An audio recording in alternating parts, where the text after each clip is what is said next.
ઠાકોરજીનો room નહોતો દેખાડ્યો, એને કોઈ દી ઠાકોરજીની સામગ્રી નહોતી દેખાડી, ભગવાનને કેમ ભોગ લગાવાય ઈ એને ખબર નહોતી. બધાય હાથ દીકરા તૈયાર થાય, એક વહુ 6 વહુ તૈયાર થાય, પણ 15-17 જણાનો પરિવાર એટલે મકાની મોટું હોય ને ભલામણ. ગેલીને બોલાવી, ગેલી અહીંયા આય, અમે બધાય જાત્રામાં જઈશી. તારે એક બીજું કામ થાય કે ન થાય, પણ ઠાકોરજીને ભોગ ધરાવી પછી તારે જમવાનું. આ વાત ગેલીના મગજમાં ઠહાઈ ગઈ. ભગવાન મારા હાહુનો ભગવાન જમે તો જ મારે ખાવાનું. એની ગેલી જો યુગમાં હોય તો ભગવાન અહીં ઠેકડો મારે. એટલું ભોળું કોઈ આ છે જ નહીં. આ બધી લવસિંદર વયું ગયું, આ બધું લવસિંદર જાત્રાઈ ગયું. અને ગેલી બપોરના 12 વાગ્યા અડદની દાળ બાફી, બાજરાનો રોટલો ભારતના નકશા જેવો બનાવ્યો, પિત્તળની થાળીમાં નાખ્યો, અને ઠાકોરજીનો રૂમ હતો ત્યાં ગઈ અને મોઢાની થાળી પસાડી, એ મારા હાહુના ઠાકોર ખાઈ લે. એને એમ કે હાસનમાં બેઠો છે ને આવતો હોય છે, ખાતો હોય છે. એક જ મારો સૂર છે કે વહુને આવી રીતના ન રાખો. ભગવાન હલે નહીં, સલે નહીં, પણ વહુને એટલું નહોતું કીધું ગાયોને દઈ દેજે, તું જમી જાજે. અને હાહુનો ઠાકોર ખાઈ નહીં, 100 મહિને આવે તો કેટલું આનું શરીર દુબળું થઈ જાય. અને પછી મારો ખેર, આજની સામગ્રી ગેલીએ ગાયને દઈ દીધી, પોતાને ઉપવાસ. એક જ ધ્યાય મારા હાહુનો ઠાકોર ખાતા નથી. બીજો દિવસ, ત્રીજો દિવસ, આવા 15 દી ના ગેલીના ઉપવાસ થયા. 15 દી થયા, ધોકો લીધો. એને તો બેઠું જ રહેવાનું સિંહાસને, અને મારે બધા ઘરના કામ કરવા. અને હાહુનો ઠાકોર ખાય નહીં. આય ખાઈ લે ને કાકા, તું નહીં કે હું નહીં. આવા ભોળા ભક્ત જોઈને ભગવાનને હસવું હોય. દાંત કાઢતા કાઢતા સિંહાસનેથી હેઠા ઉતરી ગયા અને ગેલીના મોઢામાં કોરિયો દીધો. 15 દીની ભૂખ બાંધી ગઈ. ગેલીએ ભગવાનના મોઢામાં દીધી. આવું તો કાયમ હાલે,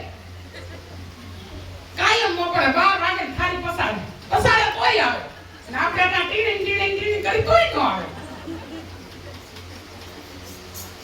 12 વાગ્યા ગેલીને ભોગ ધરાવ્યો. ગેલીઓ હાવનો ઠાકોર આવ્યો.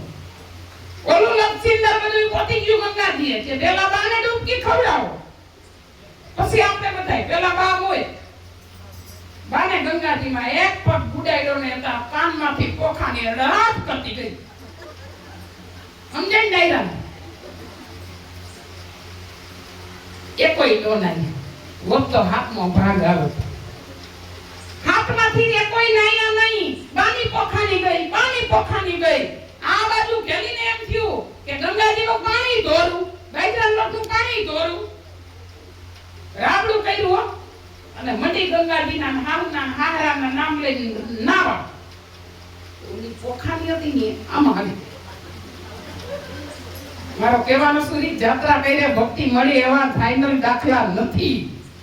પોખાની આમાં આવી ગઈ. તોય એટલી ઘોડી મારી હાવ કદાચ લોટ દરીને ગયા હોય તો ગઈટીના થારામાં પડી ગઈ. ભલા મહારવા માડી નહીં આવી હોય. પોખાની લઈ અને સિંહાસને મેલી આવી. ઓ ગેલી હાવ હાહરા જાત્રાએથી આવ્યા. ઓલા અભાગ્યા 15 જણા ગંગાજીએ ગયા, એ કોઈ નાઈ નહીં. આ ઘેરે બેઠી બેઠી સબસબિયા કરે. જાત્રાએથી સંગ આવ્યો એટલે બાના હમૈયા કર્યા. અને બાઈએ ગેલીને બેઠી કે અરે ગેલી, અમે ગયા પછી ભગવાને કેટલી વાર તારી ભાઈમાંથી કઈએ ન ખાધું, અને કીધું કે અમે તમે ગયા પછી 15 દી સુધી ન ખાધું. તો આજ તારા એવા ભગવાન છે, આજ તો ખવડાવી લે. ગેલીને ભગવાનને બોલાવી, ભગવાને જ ખાઈ લે. અને ઓલા બધા બહાર ઉભા રહ્યા. ગેલી પાછી વળી એટલે એમ કહેવાય કે હાથમાં પોખાની લઈને આવી. હાથમાં પોખાની લઈને આવી કે બા તમારી પોખાની તમે ઘીરે ભૂલીને વહી ગયા હતા. તો કે આ આવી કેવી રીતે? તો કે ધોરું રાબડું કરીને નાખી હતી ને તો મારી કાથોટમાં આવી. અને કયા હાહુએ એમ કીધું કે અમે ગંગાજી ગયા ને તોય બધાય કોરા આવ્યા. તારું મન સંગાતો કાથોટમાં ગંગા.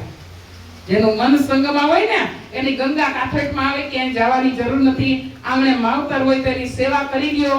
અહીંયા ફરમાઈશ આવી છે, દેખ તમાચા લકડી કા.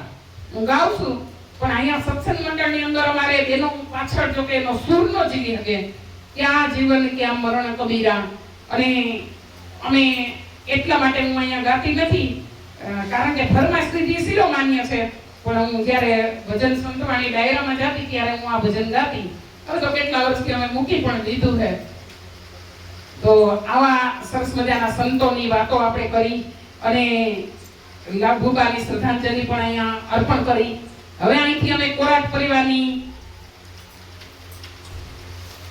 અહીંયા દાનની રકમ રજૂ કરશું. 1100 રૂપિયા છે લાભુબેન બાબુભાઈ કોરાટ, 1100 રૂપિયા બાબુભાઈ ધનાભાઈ કોરાટ, 1100 રૂપિયા પ્રવીણભાઈ બાબુભાઈ કોરાટ, 1100 રૂપિયા કમલેશભાઈ બાબુભાઈ કોરાટ, 1100 રૂપિયા મહેશભાઈ બાબુભાઈ કોરાટ, 500 રૂપિયા પરબતભાઈ ગોવાભાઈ કોરાટ, 500 રૂપિયા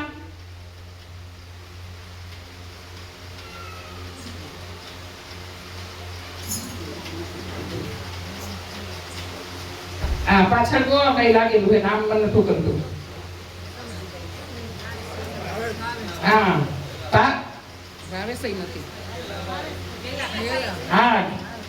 કેલાભાઈ ગોવાભાઈ કોરાટ, 200 રૂપિયા ગોવિંદભાઈ ચનાભાઈ અકબરી, 500 રૂપિયા નિલેશભાઈ લીંબાસિયા, 500 રૂપિયા દિનેશભાઈ પરસોત્તમભાઈ કોરાટ, 500 રૂપિયા મનસુખભાઈ પરબતભાઈ કોરાટ. બોલીએ કૃષ્ણ કનૈયા લાલ કી જય. 500 રૂપિયા પ્રફુલભાઈ ધનાભાઈ કોરાટ, 500 રૂપિયા રાજુભાઈ ચનાભાઈ સખિયા. બોલીએ કૃષ્ણ કનૈયા લાલ કી જય.